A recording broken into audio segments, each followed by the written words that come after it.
Ciao, benvenuti su Bookgate Magic, sono contentissima di trovarvi qui. Come sempre siamo pronti per una nuova avventura. Oggi inizia l'avventura di Odra, Orafa Reale. Sì, Odra è l'orafa del re e inizieremo subito a tuffarci nel suo mondo e come sempre vi dico di approfittare di ognuno di questi racconti. Quando avete 5 minuti, quando vi state annoiando, quando portate a spasso il cane e è buio, fa freddo e appunto non passa più il tempo, fate pure partire uno dei miei video e vi terrò compagnia con un racconto. Oppure siete in attesa alla fermata dell'autobus e non arriva mai, oppure siete in una sala d'aspetto e almeno avete qualcosa per trascorrere un po' di tempo, un antistress di 5 minuti, giusto per farvi compagnia. E se tutto questo vi fa piacere, se vi piace che io continui comunque a creare nuovi racconti per voi, come sempre vi chiedo di cliccare, mettere un like, iscrivervi. Se vi iscrivete al canale e cliccate sulla campanella, siete sicuri di non perdere nessuno dei video che pubblicherò sempre. Normalmente pubblico un video alla settimana di un racconto per adulti e un video alla settimana di un racconto per bambini. E quindi vi aspetto qua su Bookgate Magic e oggi partiamo con Odra, Orafa Reale.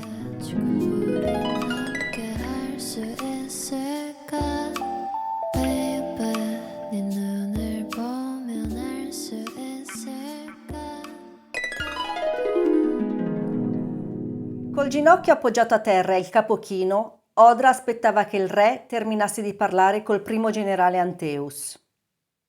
Lei era stata convocata dalla principessa, ma in quella società arcaica suo padre avrebbe dovuto acconsentire all'incontro.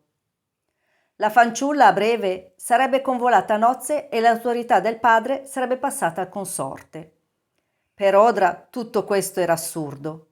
Da dove veniva lei non si faceva distinzione di sesso. Ogni adulto era padrone di se stesso e lei aveva dovuto ricorrere a tutta la sua elasticità mentale per conformarsi a quelle regole. Erano ormai alcuni anni che lei era stata nominata orafo reale. Era la prima donna a ricoprire quel ruolo, ma pareva che a palazzo tutti l'avessero accettata, come sempre avveniva con le decisioni del re. Accettata però non significava accolta. Infatti, ancora oggi, lei era considerata la straniera con la pelle scura e gli strani tatuaggi. «Orafo reale, cosa ti porta al mio cospetto?» chiese il sovrano improvvisamente. «La principessa Ishval richiede i miei servizi, sire», rispose Odra senza alzare lo sguardo. «E allora vai e rendila felice». La ragazza si alzò in piedi e voltandosi sfiorò il generale Anteus con lo sguardo. I loro occhi si incrociarono per un istante e lei avvertì uno strano pizzicore alla nuca. Accadeva ogni volta ed anche mentre si allontanava, diretta verso l'ampio corridoio che conduceva alla sala delle dame, quella strana sensazione non l'abbandonò. L'ufficiale emanava un'aura autoritaria che si scontrava con l'indole indipendente della ragazza. Tutto ciò accadeva senza neppure che si rivolgessero la parola. In effetti Odra non rammentava che si fossero mai parlati, eppure avvertiva la vicinanza del generale come un'intrusione, quasi che potesse leggere attraverso le sue bugie. Anteus aveva gli occhi incollati alla schiena della fanciulla che si stava allontanando. Il mantello nero ed il cappuccio chiuso strettamente sotto il mento non gli impedivano di immaginare il corpo flessuoso e scattante che la regina pensava di celare. Era la sovrana che aveva imposto quell'abbigliamento castigato ogni volta che l'orafo reale era convocata a palazzo. La bellezza esotica di Odra doveva davvero farle paura. Appena prima di sparire dietro i veli che isolavano il corridoio, Odra lanciò una veloce occhiata alle spalle e, come si aspettava, gli occhi di ghiaccio del generale erano lì, fermi, irremovibili. Lui non era certo tipo da abbassare lo sguardo per primo, ma neppure lei aveva intenzione di cedere. Inaspettatamente fu la voce stentoria del grande araldo a spezzare la tensione. Chiede udienza e reca doni il principe ereditario di Nyanza, il principe Rahani Karahan Platinum, figlio di re Aurum III. Odra si raggelò. Dall'entrata principale avanzava con portamento regale un giovane molto bello, seguito da dignitari e servitori carichi di bauli. Il bel principe aveva la pelle color cioccolato e si intravedevano sul volto piccoli segni come tatuaggi sbiaditi che ne sottolineavano i lineamenti aristocratici. Vi porgo i miei omaggi, re Drajal, perdonate il mio arrivo improvviso, ma ero in viaggio da diverse lune per completare i rilevamenti cartografici che mi sono necessari per tracciare la mappa di queste terre. Ed ho saputo che questa magnifica terra è governata da un sovrano forte e saggio. Odra però non poteva far attendere la principessa, quindi fece forza su se stessa per scivolare oltre i veli drappeggiati nel corridoio. Allo stesso tempo però era anche sollevata che non rischiasse più di essere vista dal principe. Purtroppo non le sfuggì che lo sguardo del generale Anteus era ancora concentrato su di lei e pareva ora del tutto intrigato dal suo interesse per il nuovo arrivato. Doveva stare più attenta. Odra scacciò ogni altro pensiero e si affrettò verso la sala delle dame. Come sempre, la principessa Ishval tentò di sfidare l'autorità materna esagerando con le sue pretese. La regina tuttavia le tenne testa e così il diadema per le nozze non avrebbe incluso il diamante che la principessa esigeva. L'incontro fu un continuo battibecco fra madre e figlia, ma la mente di Odra era ben lontana da lì. L'immagine del principe di Nyanza l'aveva scossa molto più di quanto si sarebbe aspettata. Comunque, dopo altre scaramucce fra madre e figlia, la regina la congedò e lei rientrò al laboratorio orafo correndo attraverso i corridoi di servizio. Non aveva nessuna intenzione di rischiare che il principe straniero la vedesse. Avanzando a passi veloci nelle cucine, si sfilò il mantello e liberò i lunghi capelli ondulati.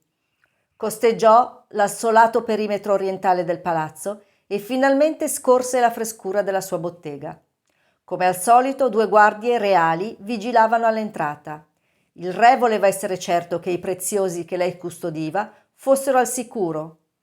Era uno dei vantaggi di essere orafo reale. Odra fece cenno ai soldati che si inchinarono al suo passaggio.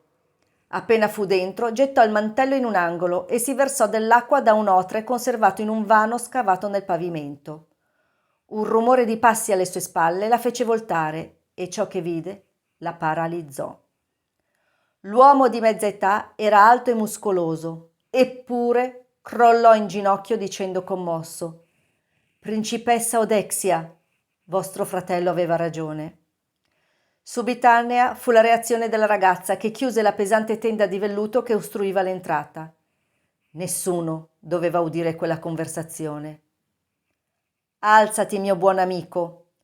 L'uomo obbedì, ma si vedeva chiaramente che faticava a trattenere l'emozione. «Vostro fratello, il principe, ha visto giusto. Ha riconosciuto la vostra firma nella spilla che abbellisce il turbante del re. Per questo mi ha mandato qui a verificare. Temeva che se fosse venuto qui personalmente avrebbe attirato l'attenzione su di voi». «Mio fratello è saggio, sono felice di rivederti, Kundar, ma devo stare molto attenta. Qui nessuno sa chi io sia veramente». Poi Odra si azzardò a chiedere quello che le girava in testa da alcuni minuti. «Credi che gli piacerebbe incontrarmi?» Lei era aperta a qualunque risposta. Dopotutto erano trascorsi anni da quando lei aveva lasciato il loro regno e forse ormai la sua famiglia l'aveva dimenticata. «Certo, mio signora. In effetti sospetto che l'intera sua missione di cartografo in terre sconosciute sia in realtà una copertura per potervi ritrovare. Kundar, sai bene che i testi sacri hanno parlato. Io sarò la nemesi del nostro popolo e perché ciò non accadesse sono fuggita lontano. Così la mia presenza non è più un pericolo per Nyanza». Lo so bene, principessa, ma Nyanza senza di voi non è più la stessa. La vostra famiglia non è più la stessa. Gli occhi di Odra si rabbuiarono ed un guizzo scarlatto attraversò il suo tatuaggio. Mio padre non mi ha perdonata? No, mia signora, tutti hanno compreso e perfino ammirato la vostra decisione. Ma, lo interruppe Odra presagendo notizie sgradite. L'uomo sospirò e riprese. Ma i cambiamenti avvengono anche se non lo vogliamo e ormai tutto è cambiato. Forse dopo tutto le sacre scritture non erano così chiare e la voce di Odra si indurì. Le sacre scritture non sono cambiate. Sono ancora esattamente come quando le abbiamo interpretate insieme, tu, io, mio padre e i saggi. Nulla mi farà mai cambiare idea, non correrò il rischio di annientare Nyanza. Ebbene, questo è il primo scorcio nella vita di Odra. Seguiranno ovviamente altre avventure, altri incontri e quindi spero di accompagnarvi per altri minuti nelle vostre vite. Come sempre, clic, iscrivetevi, condividete con tutte le persone che pensate possano aver bisogno di un momento di evasione. E intanto, al prossimo video. Ciao!